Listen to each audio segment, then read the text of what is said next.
할렐루야. 하나님의 은혜와 평강이 이 아침에도 여러분들과 함께하길 바랍니다. 오늘 우리에게 주시는 하나님 말씀은 사무엘상 4장 1절에서 4절까지의 말씀입니다. 사무엘의 말이 온 이스라엘에 전파되니라. 이스라엘은 나가서 블레셋 사람들과 싸우려고 에베네셀 곁에 진치고 블레셋 사람들은 아벡에 진쳤더니 블레셋 사람들이 이스라엘에 대하여 전열을 벌이니라. 그 둘이 싸우다가 이스라엘이 블레셋 사람들 앞에서 패하여 그들에게 전쟁에서 죽임을 당한 군사가 4,000명 가량이라. 백성이 진영으로 돌아오매 이스라엘 장로들이 이르되 여호와께서 어찌하여 우리에게 오늘 블레셋 사람들 앞에 패하게 하셨는고 여호와의 언약궤를 실로에서 우리에게로 가져다가 우리 중에 있게 하여 그것으로 우리를 우리 원수들의 손에서 구원하게 하자 하니 이에 백성이 실로에 사람을 보내어 그룹 사이에 계신 만군의 여호와의 언약궤를 거기서 가져왔고 엘리의 두 아들 홈리와 비나스는 하나님의 언약궤와 함께 거기에 있었더라. 아멘. 오늘 우리가 읽은 본문 1절은 조금은 어색하게 시작을 하고 있는데요. 1절 말씀을 다시 한번 보겠습니다. 사무엘의 말이 온 이스라엘에 전파되니라. 이 말씀이 나오고 바로 이어서 전쟁 이야기가 나옵니다. 이스라엘은 나가서 블레셋 사람들과 싸우려고 에베네셀 곁에 진치고 블레셋 사람들은 아벡에 진쳤더니 우리가 알다시피 사무엘은 이스라엘의 마지막 사사이자 선지자로서 역사의 전면에 그렇게 등장하지만 그의 영향력이 실질적으로 펼쳐지기에는 아직 준비가 되지 않았음을 알 수 있습니다. 그리고 이어서 이스라엘과 블레셋과의 전쟁 이야기가 나오죠. 블레셋은 이스라엘의 왼쪽 옆구리에 위치한 민족으로 이스라엘의 가시와 같은 민족이었습니다.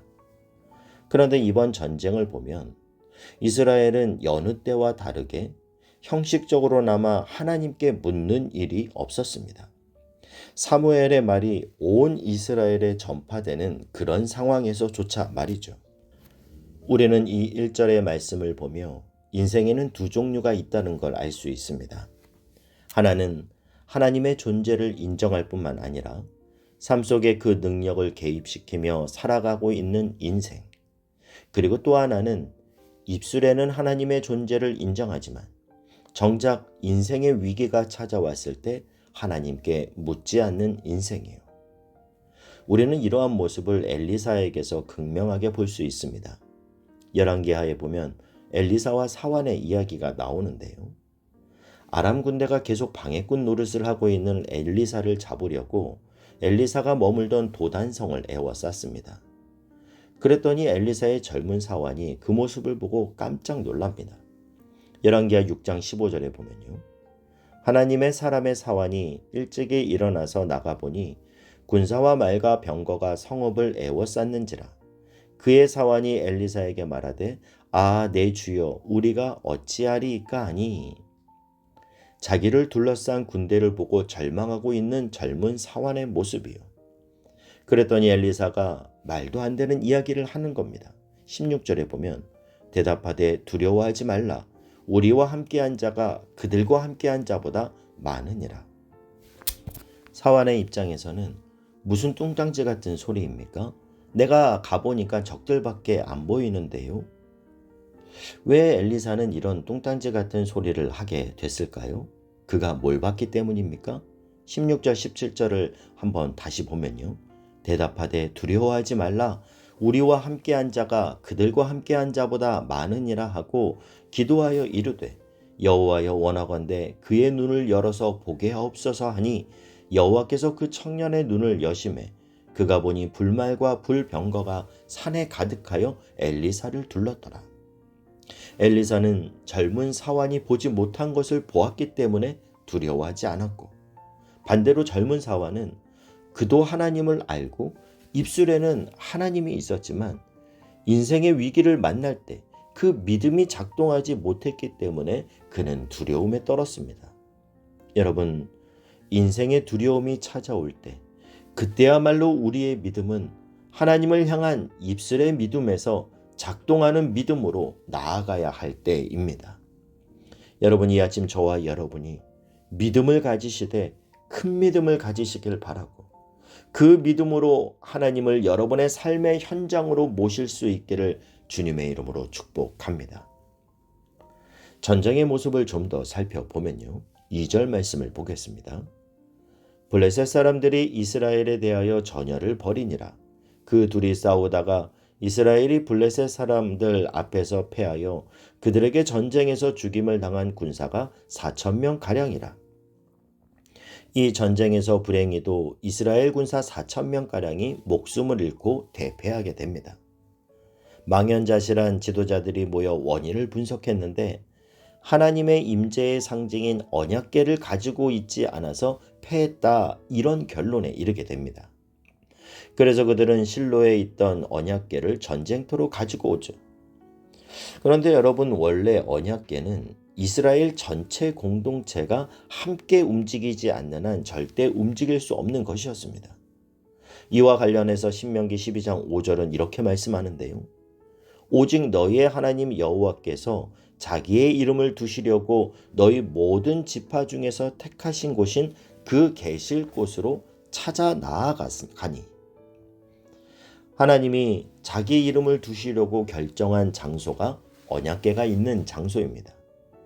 모든 지파 중에서 택하신 곳, 언약궤가 있는 곳으로 이스라엘 백성이 찾아가도록 되어 있었어요. 그런데 그 언약궤를 마치 신비한 부적처럼 여기며 이곳으로 가지고 오자라는 거죠. 그들에게 언약궤는 언약궤가 아니라 그저 궤짝에 불과했던 겁니다. 당시의 이스라엘의 신앙 패턴에서 하나님은 이미 자기들의 필요와 복을 채워주는 하나의 수단이 되었던 겁니다. 그들에게 있어서 하나님은 더 이상 경배와 섬김의 대상이 아니었습니다. 그저 자기들이 위기를 당하거나 필요할 때마다 불러다 써먹는 하수인에 불과했습니다. 하나님은 단지 그들의 요구를 그때그때 채워주는 하나의 방법이었고 수단이었습니다. 그래서 임재의 상징인 언약궤를 가지고 오면 하나님도 더 이상 안 도와주시고는 못 베길 거라고 그렇게 생각했던 거죠. 여러분, 우리는 오늘 우리의 신앙 안에서, 우리의 기도 안에서 이러한 모습은 없는지 돌아봐야 합니다. 우리 기도가 하나님을 내 마음대로 조정하려고 하는 기도인지, 아니면 하나님의 뜻을 구하는 기도인지를 점검하는 잣대가 여러 가지가 있을 수 있는데요. 그 중에 하나가 바로 회개입니다. 실패에 대한 회개가 동반된 그 기도야말로 건강한 기도인 거죠. 이들은 어떠한 회개도 없이 마치 이 전쟁의 패배를 하나님께 책임 전가하듯 언약궤를 동원해 와야 된다라는 거예요. 저는 이 사무엘상 4장에서의 장로들과 너무나 대조적인 지도자의 모습을 여호수아 7장에서 발견합니다. 여호수아 7장에서도 똑같은 패배를 경험했어요. 여리고성을 함락시키고 사기가 올랐는데 그만 아간의 행태와 사람들의 교만으로 말미암아 아이성에서 대패하죠. 그 실패가 얼마나 충격이었던지 백성들의 마음이 완전히 물과 같이 녹았다라고 성경은 말합니다. 이때 이스라엘의 지도자들은 이 사무엘상의 지도자들과 다른 행동을 취하는데요. 여호수아 7장 6절 말씀을 보면요. 여호수아가 옷을 찢고 이스라엘 장로들과 함께 여호와의 궤 앞에서 땅에 엎드려 머리에 티끌을 뒤집어 쓰고 저물도록 있다가 먼저 회개의 기도를 합니다. 하나님이 일하실 수 없는 상황을 만든 자신들의 태도를 먼저 회개한 거예요. 여러분, 우리는 어떤 길을 걸어야 합니까? 하나님을 원망하고 책임 전가하면서 무능한 하나님을 비난하면서 언약궤를 동원하는 이런 사무엘상 4장의 길입니까? 아니면 여호수아 7장처럼 하나님이 일하실 수 없는 범죄의 환경을 주님 앞에 회개하는 길입니까?